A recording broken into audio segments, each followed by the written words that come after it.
Hi all, this is Professor Ian again. This is part two of my lecture on the rhetorical situation, soapstone.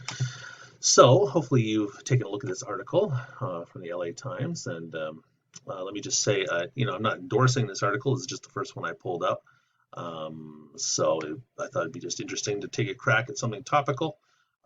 Anyway, so this is Kamala Harris's immigrant family story is an inspiring reminder of why we need to vote out Trump. It's written by Pramila Jayapal, who's a congresswoman representing, I can't remember, somewhere in California, if I remember correctly. So let's take a look at it using this soapstone idea. So soapstone, again, is that acronym, stands for subject, occasion, audience, purpose, speaker, tone.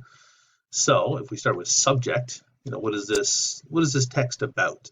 And again, this is slightly different than purpose, because purpose is what the audience or what the reader or writer wants you to do with this information, what they want you to go ahead and do or what they want you to believe. Subject covers a lot more, right? And there are multiple subjects. There's many subjects. This is obviously an anti-Trump article. This person thinks we need to vote out Trump in general. This person is writing about the importance of immigrants. This person likes Harris. This person, what else could we say? She talks about herself a lot, so it's about her as well. There's a number of subjects you can come up with in that and go on listing this, the importance of, family. She talks about that, the importance of education and making a difference. Right? We could go on and on. Even in a short article, there are a number of subjects that come up, right? And that helps you get to the purpose, but, subject is different than purpose. So we could list a bunch of subjects, what it's about. The occasion, so the time, place, context, or current situation of the piece. Well, let's start with that question, the time, place, context. This article was published, when was this? August 14th. So Kamala Harris has just been named as Joe Biden's VP pick. So very clearly there's a strong occasion, a strong reason for this article to be published at this specific time. Right?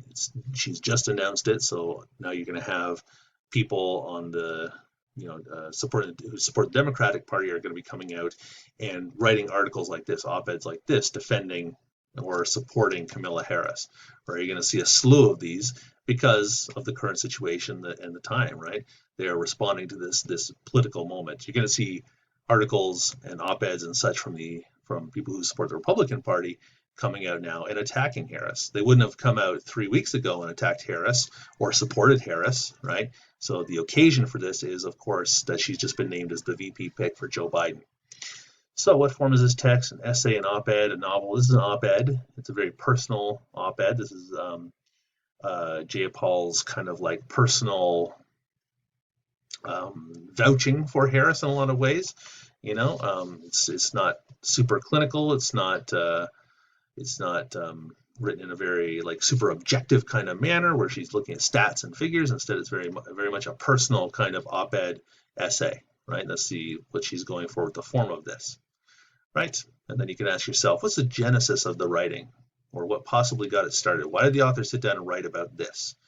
Well, obviously, again, it goes back to the occasion, where this political moment where Harris has just been named as a VP pick, so you're going to have people coming out attacking and defending her at the same time. Okay, so that's the occasion. That's what we could think about. The audience, the group of readers to whom this text is directed, to whom it is not directed. Right? This could be one person, a small group, large group. There can be multiple audiences. What I note here, authors don't just write and hope someone will read. Nobody does that. Nobody sits down and writes a whole essay or an op-ed and doesn't think about who's going to read it. That's just not part of the creation of any kind of text. Everybody has a specific audience in mind, a specific reader that they're trying to convince, persuade, or communicate with. And this can tell you how they're, what the strategies they're using, what strategies they're not using, right? So imagine the author having a conversation. Who is he sitting across from, or they? I guess would be a better thing there. Who are they sitting across from? So if we read through this, I would say this is not directed to Trump supporters. She's not trying to convince anybody that in an objective way that Harris would be good for Trump supporters. You can see it in the language, right? She attacks Trump on in a number of paragraphs, right? She calls him a xenophobic president who has attacked immigrants and asylum seekers and the very idea of immigration at every turn, right? So she's obviously not trying to win over Trump voters, because if you're a Trump supporter, then you don't think of him as xenophobic and hating immigrants. You think of him in a different way, right? So I would say her audience, she's definitely has a specific audience in mind that it's already kind of on her side, already supportive of the Democratic Party. I think perhaps, there's a lot of conversation about whether Harris is the best pick for Biden. So perhaps she's trying to convince people who aren't necessarily on Harris's side or don't know who Harris is, but are supportive of the Democratic side or critical of Trump, that this is a good pick. That's what I would say, based on the language, based on the purpose, right? This idea of tying into her, her immigrant family story and trying to use that emotional appeal, or that appeal to pathos, as we're talking about this week, right? That anchor, that emotional anchor. I think she's trying to reach out and convince people who aren't necessarily on Harris's side, but are definitely on the Democratic side. That's what I would say. Purpose, the reason behind the text, right? This is especially important for examining rhetoric. What is the person trying to accomplish? Op-eds are very, very much about, they're short texts that are trying to accomplish a very specific purpose or make a very specific argument. And obviously, she's trying to say that Harris is a good pick, right? That Harris is a good pick for Joe Biden and brings a good depth of leadership and her background to this political fight that's going to happen. And also that it's a good reminder that she believes that Trump needs to be voted out, right? So we need to know the logic or argument of a piece before you can really get into how it's put together, right? So what does the audience want the author, or what does the author want the audience to take away from the piece? So slightly different than subject, right? This is the thesis.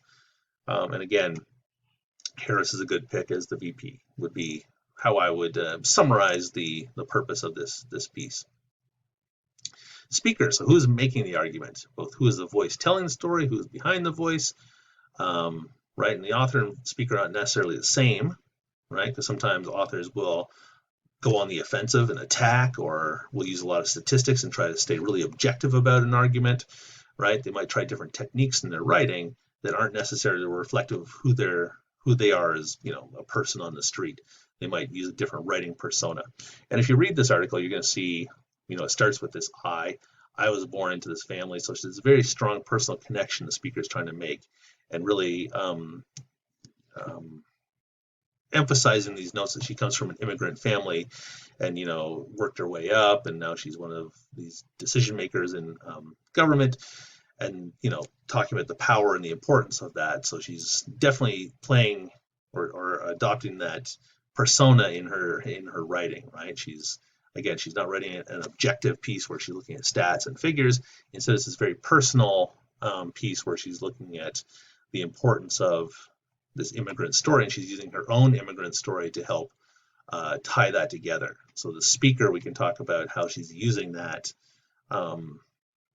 past and that her own history to help accomplish her purpose of selling Harris to voters. Okay, so I'll cover tone in my third video. There are 2 videos to watch before I get into this, so I'll post those, and then I'll post my third video. Okay, so watch these 2 videos, and then we'll talk about tone in those 2 videos and in this and in the Jaya Paul article. Okay, thank you very much.